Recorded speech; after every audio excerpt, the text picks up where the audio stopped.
Assalamualaikum warahmatullahi wabarakatuh.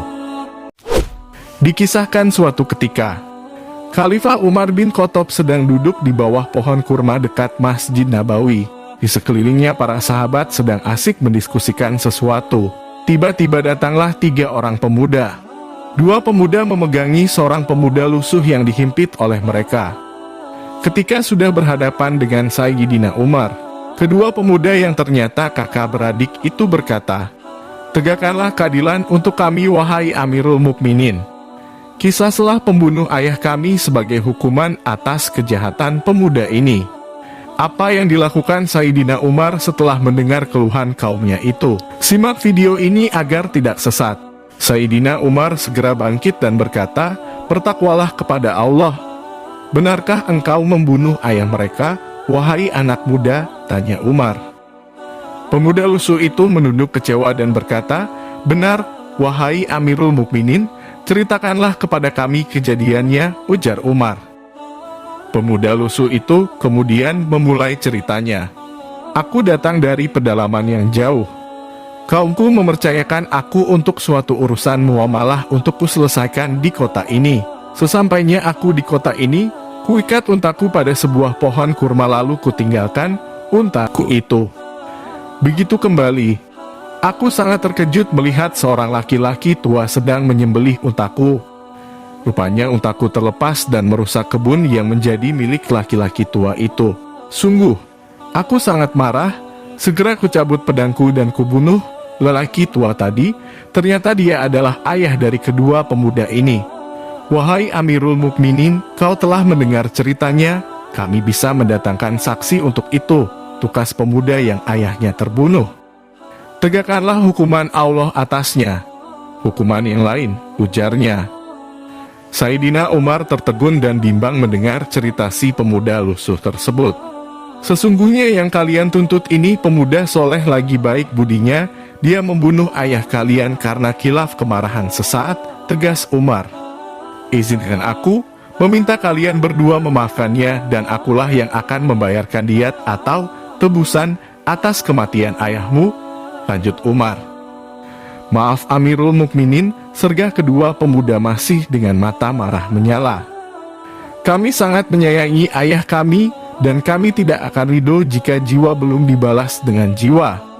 Sayyidina Umar semakin bimbang, di hatinya telah tumbuh simpati kepada si pemuda lusuh yang dinilainya amanah, jujur, dan bertanggung jawab. Tiba-tiba si pemuda lusuh berkata, "Wahai Amirul Mukminin, tegakkanlah hukum Allah. Laksanakanlah kisas atasku. Aku ridho dengan ketentuan Allah," jarnya dengan tegas. "Namun, izinkan aku menyelesaikan dulu urusan kaumku. Berilah aku waktu 3 hari, aku akan kembali untuk dikisas." "Mana bisa begitu?" ujar kedua pemuda yang ayahnya terbunuh.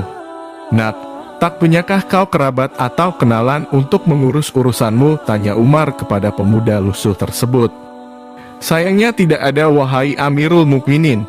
Bagaimana pendapatmu jika aku mati membawa hutang pertanggungjawaban kaumku bersamaku?" Pemuda lusuh balik bertanya kepada Umar. "Baik, aku akan memberimu waktu 3 hari, tapi harus ada yang mau menjaminmu agar kamu kembali untuk menepati janji," kata Umar. "Aku tidak memiliki seorang kerabat pun di sini, melainkan hanya Allah lah penjaminku, wahai orang-orang beriman," ujarnya.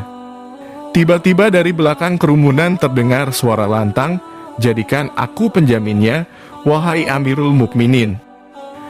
Ternyata Salman Al-Farisi yang berkata tadi. "Salman," ucap Umar marah, "kau belum mengenal pemuda ini. Demi Allah jangan main-main dengan urusan ini.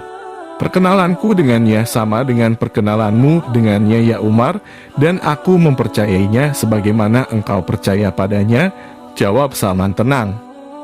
Akhirnya dengan berat hati, Umar mengizinkan Salman menjadi penjamin si pemuda lusuh. Pemuda itu pun pergi mengurus urusannya. Hari pertama berakhir tanpa ada tanda-tanda kedatangan si pemuda lusuh. Begitupun hari kedua. Orang-orang mulai bertanya-tanya apakah si pemuda akan kembali. Karena mudah saja jika si pemuda itu menghilang ke negeri yang jauh. Hari ketiga pun tiba. orang-orang mulai meragukan kedatangan si pemuda. Dan mereka mulai mengkhawatirkan nasib Salman. Salah satu sahabat Rasulullah Shallallahu Alaihi Wasallam yang paling utama. Matahari hampir tenggelam, hari mulai berakhir, orang-orang berkumpul untuk menunggu kedatangan si pemuda lusuh. Umar berjalan mondar-mandir menunjukkan kegelisahannya.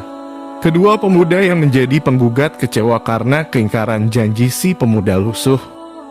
Akhirnya tiba waktunya pelaksanaan qisas. Salman dengan tenang dan penuh ketawakalan berjalan menuju tempat eksekusi. Hadirin mulai terisak karena menyaksikan orang hebat seperti Salman akan dikorbankan. Tiba-tiba di kejauhan ada sesosok bayangan berlari terseok-seok, jatuh bangkit, kembali jatuh, lalu bangkit kembali. Itu dia, teriak Umar. Dia datang menepati janjinya, dengan tubuhnya bersimbah peluh dan nafas tersengal-sengal, si pemuda itu ambruk di pangkuan Umar. Maafkan aku, wahai Amirul Mukminin, ujarnya dengan suara susah payah. Tak kukira urusan kaumku menyita banyak waktu. Di perjalanan, kupacu tungganganku tanpa henti hingga ia sekarat di gurun. Terpaksa kutinggalkan lalu aku berlari dari sana, kata si pemuda lusuh dengan suara yang tersengal-sengal. Demi Allah, ujar Umar menenangkannya dan memberi pemuda lusuh itu minum. Mengapa kau susah payah kembali, padahal kau bisa saja kabur dan menghilang, tanya Umar. Aku kembali agar jangan sampai ada yang mengatakan, di kalangan muslimin tidak ada lagi kesatria menepati janji, jawab si pemuda lusuh sambil tersenyum.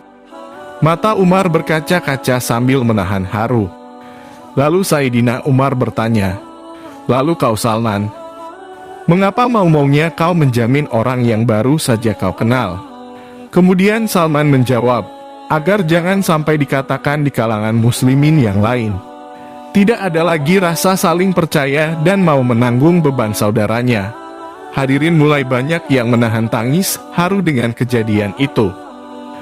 Allahu Akbar, tiba-tiba kedua pemuda penggugat berteriak, saksikanlah wahai kaum muslimin, bahwa kami telah memaafkan saudara kami itu.